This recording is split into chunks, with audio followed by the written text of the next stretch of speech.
for the Brian Crombie Radio Hour on Saga 960. Well, that was a really, interesting conversation with someone who's actually living in Kiev, Ukraine. And I recorded that before this weekend's barrage of bombs, of missiles into Kiev, and Lvov in Western Ukraine.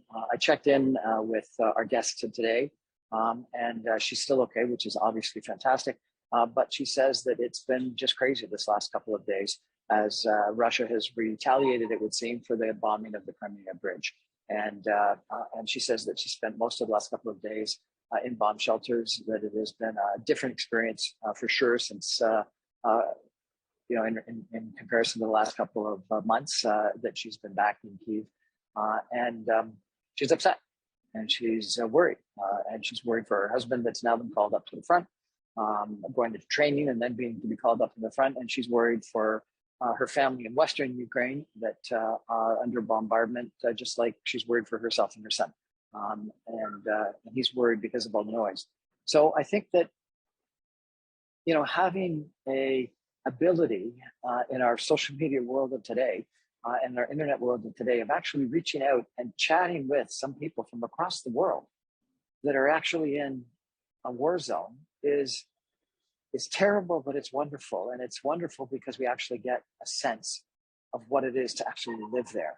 And it's terrible because we actually get a sense of what it is to live there. And it's an opportunity that we have to really have empathy for and understand what these families are going through and how harrowing it would be for a single mother. Well, she's not a single mother, but her husband's been drafted into the army. So a mother that's on her own, with a young boy who's trying to keep a business afloat, who is back in Kyiv after a couple of months of being in Western Ukraine, and then all of a sudden this bombardment starts again.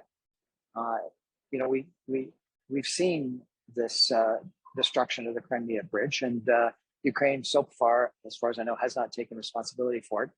It is clearly a military asset, something that the Russians were using to bring armaments into Crimea and thereby into southern Ukraine.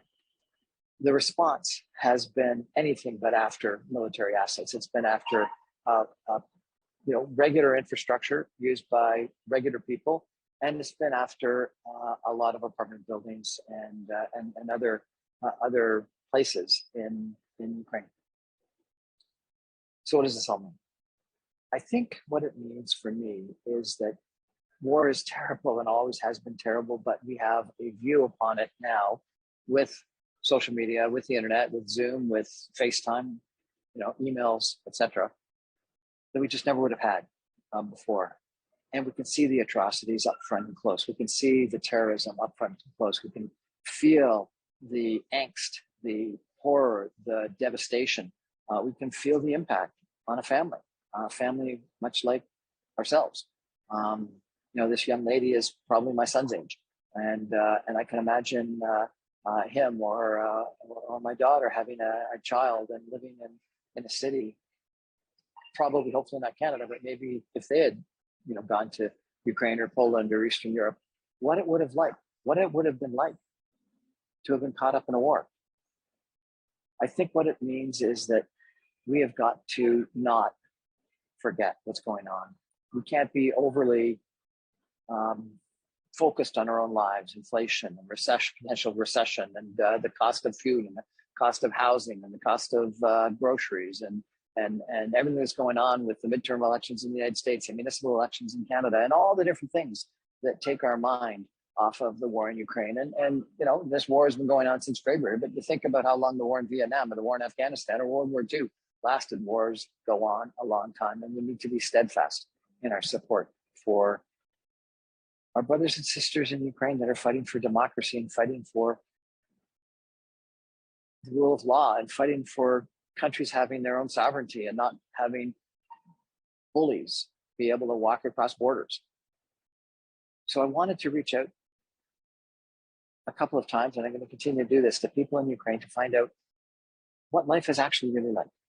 And I really want to thank her, Christina, for joining us today and sharing what life is really like in Kyiv today. And I wish her well. I hope we all wish her well. and that she and her family survives, that her husband actually does a good job in the army and comes back after the war, and the two of them can relaunch their legal profession.